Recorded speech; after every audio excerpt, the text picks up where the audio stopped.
Jovens, eu sou o Marcelão e esse é o Jogos de Algo a Mais. Hoje vamos apresentar Ion, um jogo sobre química, né? Há tempos atrás eu já fiz o Covalência, que é o primo dele, e agora vamos falar de Ion. No jogo Ion, cada jogador tenta fazer mais pontos montando compostos químicos que estão previamente na mesa em uma mecânica de draft. Então, cada jogador recebe 7 cartas, recebe ainda 3 fichinhas aqui que tem uma usabilidade diferente. São abertos 3 compostos na mesa por rodada. Ao final de 3 rodadas, quem fizer mais pontos é o grande vencedor. É um jogo que, para quem não entende absolutamente nada de química, rapidamente começa a entender. E essa é a graça do jogo, você tirar a química daquelas coisas difíceis, né, daquelas coisas incomunicáveis, aquela coisa que você nunca entendeu, para transformar em algo que é muito mais fácil e acessível de você manusear. Então vamos lá. Cada jogador coleta suas cartas, né, seleciona uma delas e baixa na mesa. Quando você baixa na mesa, você tem uma propensão, né, ou pelo menos poderia, tentar montar os compostos que estão ali. E você pode baixar uma carta, certo? Os outros jogadores vão fazer a mesma coisa, né? Então olhou para cá, baixou uma carta. O outro jogador olhou para cá, baixou uma carta, né? O interessante do jogo é que você não precisa ficar focado exclusivamente nesses compostos. De repente a sua mão não tem nenhum elemento químico que esteja ali. Você pode montar compostos, certo? Desde que você consiga combinar positivo e negativo. Na mecânica de draft, depois que você baixa a carta, coleta a carta, você passa as cartas para o lado. Então, as cartas são passadas e cada jogador tem a oportunidade de agora, com novas cartas, baixar outra carta, né? Você pode baixar em uma carta que já existe, montando um composto, certo? Ou começando a montar um composto, ou você pode iniciar um novo composto, né? Então aqui, ó, eu tenho 2 compostos iniciados. Por exemplo, se eu quiser, eu posso montar um aqui, que eu já tenho aqui uma pontuação, né? NaOH formam um dos compostos que estão aqui na mesa, né? NaOH é o hidróxido de sódio. Então ele está montado aqui na mesa, certo? Eu já formei esse composto. Além dos pontos da carta, eu tenho a somatória desses pontos aqui, então me dão 6 pontos. Então esse jogador já fez aqui 6 pontos, mas a gente vai fazer a pontuação no final da rodada. Depois o outro jogador olhou para cá, vai fazer um NaF, né, que também está ali pontuando, né? Então NaF é o fluoreto de sódio que está aqui sendo pontuado nesta carta, certo? E esse outro jogador que está aqui com uma mão vai fazer KOH. Pronto. Fez aqui o hidróxido de potássio, né? Aí faz uma pontuação aqui embaixo, né? E está aqui KOH. KOH é um dos compostos que está aqui na mesa. Então, simples assim. Existem cartas diferentes, que são, por exemplo, as cartas de gases nobres. As cartas de gases nobres são essas cartas roxas. E nós temos 3 tipos. Nós temos o hélio, o neônio e o argônio. Se por acaso você baixar uma carta dessa sozinha, ela vale 2 pontos. Se você tiver 2 delas, elas valem 5 pontos. Se você por acaso tivesse baixado as 3, você faria 9 pontos. Então é uma maneira de você também escapar aí desses compostos que temos na mesa.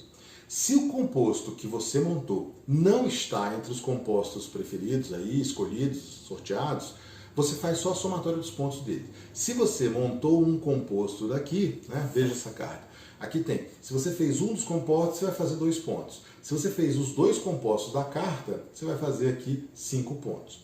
Sendo que todos os compostos desse jogo sempre colocam alguma coisa positiva com alguma coisa negativa. Em alguns casos, existem aí um composto que tem uma valência mais 2 ou uma valência menos 2. Então precisaria de um mais 2, anularia o menos 2. Tudo que eu coloquei aqui na mesa é mais 1 e menos 1, né? Então, o hidróxido de sódio, por exemplo, Na mais e OH menos. Então isso aqui é uma reação química, né, para formar a base onde você tem um cátion e um ânion, um positivo e um negativo. E esse é o jogo. Ao final de 3 rodadas, quem fizer mais pontos ganha. Uma mecânica de draft. Em qualquer momento que você quiser, você pode usar essas fichinhas aqui, uma de cada vez. Select two, ou seja, você usa essa carta, essa fichinha, e automaticamente você pode comprar 2 cartas ao invés de uma só, né? Tem uso único, você usa e deixa aqui na mesa, e ela tem uma pontuação negativa. Então, ao final do jogo, você vai somar essa pontuação negativa. Take from the center. Então, você pode, aqui no começo, ainda teriam algumas cartas aqui no modo, vamos dizer assim, inicial, algumas cartas aqui que ficariam abertas, e você poderia, ao invés de draftar, coletar do centro, né? Também tem uma pontuação negativa. E XN você poderia aí pegar, né, uma outra carta, né, de um composto que já está na mesa e trocar ele de lugar. Às vezes você começou um composto e outro separado. Usando essa carta você pode juntá-los ou modificar a ordem, né? Então também uso único e também uma pontuação negativa. Cada jogador recebe e tem uma somatória de menos 9 pontos se você usar as 3. Você só usa se realmente for necessário e ajuda muito a quem não tem muito conhecimento de química, né? Mas, de uma maneira geral, as pessoas que estão jogando como um jogo, independentemente de ser a temática química, isso aqui faz muita diferença, né? Porque te dá uma jogabilidade melhor, maior, né? Vamos dizer assim. Esse é o jogo. Um jogo muito simpático, prático. Peço desculpas aos meus alunos, né, no passado, que eu não tinha conhecimento desse jogo. É um jogo que eu conheci recentemente, meu aluno Alexandre trouxe e me emprestou para eu gravar aqui. E com certeza vocês talvez aprendessem muito melhor e muito mais facilmente com esse jogo, né? O nosso algo a mais fala justamente sobre íon. O conceito de íon, né, é muito básico dentro da química, porque ele faz as ligações iônicas que nós temos aqui. A ligação iônica é justamente um positivo com um negativo, né? Então, sempre que você tiver uma ligação iônica, ou eletrovalente, ou heteropolar, você tem um átomo de metal, certo? Que cede definitivamente um ou mais elétrons para um ametal, para um semimetal ou para o hidrogênio. E é justamente o que nós temos aqui, né? Então nós temos aqui como metal o sódio, nós temos o potássio, tem o ferro, tem ouro, tem cobre, né? E os ametais, que seriam aí flúor, cloro, né? E grupamentos como o OH, SO4, e você tem esses grupamentos iônicos, né? Que vão ter justamente essa característica de, já que os metais estão cedendo os elétrons, esses outros grupamentos estão capturando esses elétrons e fazendo essa ligação, né? Quem estudou muito isso em lugares diferenciados, os primeiros que postularam isso, né, esse conceito, foi justamente o Walter Kossel, na Alemanha, né, e o famoso Gilbert Lewis, né, que é o cara que formatou o conceito de íons, né, de uma maneira muito mais precisa e que é utilizado até hoje no conceito químico, né? Então, a definição formal de íon basicamente combina muito com a valência, e essa valência é esse mais um, esse menos um, mais dois, menos dois, né? Que é justamente a capacidade que um átomo tem de perder ou ganhar elétrons, né? No caso dos gases nobres, eles não têm essa possibilidade, são átomos neutros, né, vamos dizer assim.